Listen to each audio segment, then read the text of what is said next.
Hello, and welcome to Quick Charge by Electrek, keeping you in the fast track with daily EV and green energy news. I'm Mikey G, and it's Wednesday, November 4th. Tesla has launched its Model Y winter tire and wheel package just in time for the first snow and regulations up north. As a California-based company, Tesla has often been criticized for addressing concerns from owners living in colder climates as a second thought. This year, Tesla slides into home base offering the Model Y19 Gemini wheel and winter tire package.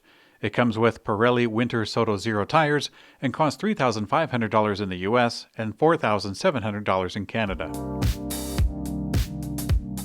Tesla's full self-driving beta has impressed with its capacity to navigate city streets, and now it looks like it can also detect and avoid road debris.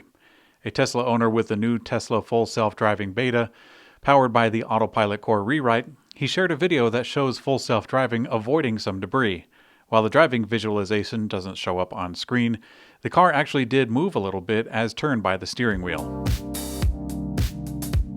A reliable Tesla hacker known as Green has found some indications in Tesla's latest software update that points to the automaker including a 5G modem and hotspot capability in its vehicles. Green posted on Twitter, quote, 2020.44 also ships with new firmware file for CYW89359, which happens to be Cypress Automotive 802.11ac Wi-Fi/BT solution, currently shipping with Broadcom BCM 4349. Some additional breadcrumbs pointing at upcoming 5G modem support, leading to connectivity suite update soon? Basically, this means that Tesla vehicles are now going to interface with hardware to handle 5G. This capability has been rumored for a while, but now there's something to hang our hat on. This episode of Quick Charge Podcast is brought to you by Electrify America, the nation's largest coast-to-coast charging station network for electric vehicles. No matter where you're heading, you have chargers nearby. And at charging speeds up to 350 kilowatts for capable electric vehicles, they'll help you get there fast. Find out what they're up to at electrifyamerica.com. That's electrifyamerica.com. Electrify America. Hello, freedom. BMW is launching the iX3 electric SUV in Europe, and the vehicle is arriving at dealerships from China. When unveiling the BMW iX3 concept back in 2018, the German automaker said that it's going to be the first electric vehicle based on its fifth-generation electric powertrain technology designed to enable longer range. Earlier this year, BMW confirmed the specs, saying its 80 kilowatt-hour battery pack, by the way 74 kilowatt-hours is usable, offers a range of 286 miles using the generous WLTP testing numbers. That likely translates to around 200 miles in real-world driving. As for charging, the BMW iX3 can take a 150 kilowatt DC fast charge output and cost 70,000 euros. BMW has no plans to launch the car in the USA.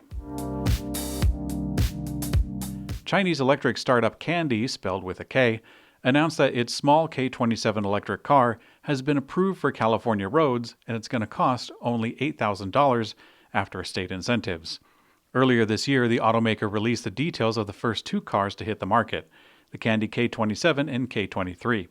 Both vehicles are four-door compact cars, with the K23 being slightly bigger than the 27.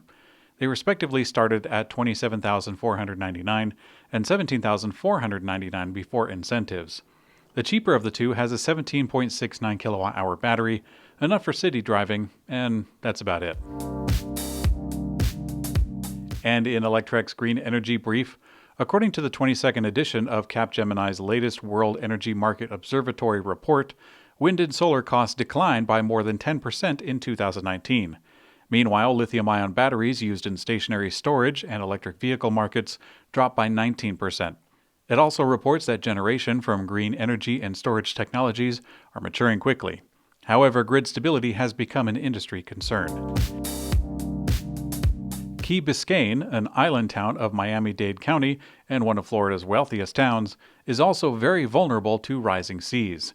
Last night in the 2020 election, it soundly voted to approve a $100 million bond to protect itself from sea level rise. The Miami Herald writes, quote, "The island community is particularly vulnerable to the 2 feet of sea level rise expected by 2060, as well as storm surge from hurricanes strengthened by climate change." Shell Oil Corporation played a shell game on Twitter in which it subtly passed the blame for climate change onto everyday citizens. Shell started a poll asking its followers what they are willing to do to reduce emissions. They propose buying an electric car or stop flying, among others. Shell wound up with egg on their face after journalists and politicians alike didn't fall prey to blaming the victim and retorted with reminders that Shell Oil Corporation is still funding fossil fuel burning plans and has a history of denying climate change in the first place. And in Electrek's personal mobility coverage, 6-time motorcycle racing world champion Max Biagi set 11 world records on a bike cooled by dry ice and using a 317 kilowatt motor and a 15.9 kilowatt hour battery. The highest speed achieved during the many runs was clocked at 254 miles per hour. Biagi was understandably excited about the team's performance when he said, quote, "These records make me a happy man. I'm proud of the team and delighted to bring these titles back to Monaco." Electrek takes a look at the latest trend to reduce e-bike prices, a single-speed gear. Shifters, derailleurs, and transmission cables all add cost and complexity to a bike that can be removed if using a single speed. Some notable examples include the RadPower Rad Mission, the Ride 1-Up Roadster V2, the Propella V3, the Analog Motion AM1 Plus, and many more. This trend is growing in popularity here in the USA, where legally we have access to throttles on many bikes, allowing for the motor to cover the space where gear selection used to lie. Thanks for watching Quick Charge by Electrek. We also have an audio version on your favorite podcast player. I'm Mikey G, and I hope you have a great day.